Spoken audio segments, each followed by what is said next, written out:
ரீசெண்டாக எங்கள் ஃபேமிலி லக்னோவில் இருக்கிற நைமஷாரண்யம் போயிருந்தோம். நைமஷாரண்யம் 108 திவ்ய தேசத்தில் 97வது திவ்ய தேசம். நைமஷாரண்யம் கோமதி நதி கரையில் சக்கரதீர்த்த கரையில் அமைஞ்சிருக்கு. இங்கே லார்ட் விஷ்ணு இங்கே டைட்டி ஃபார்மில் இல்லை, வன ரூபத்தில் தான் இருக்கார். தட் இஸ் இந்த ஃபார்ம் ஆஃப் அ ஃபாரஸ்ட். நைமஷாரண்யத்தை நிமிஷாரண்யம்னு கூட சொல்றா. இந்த பேர் எப்படி வந்ததுன்னு பார்க்கலாம்.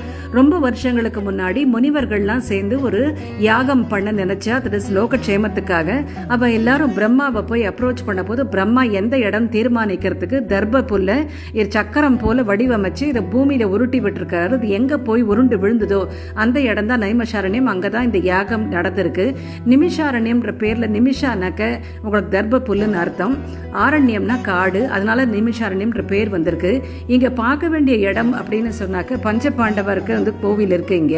அதே மாதிரி தேவராஜ பெருமாள் கோவில் சவுத் இந்தியன் ஸ்டைல் அமைஞ்சிருக்கு. லலிதா தேவி சக்தி பீட்டம் டெம்பிள், சக்கர தீர்த்தம், இதோட வியாசகட்டி, ஹனுமான் கோவில்லாம் பார்க்க வேண்டிய இடம். ரொம்ப அழகான ஊர் இது.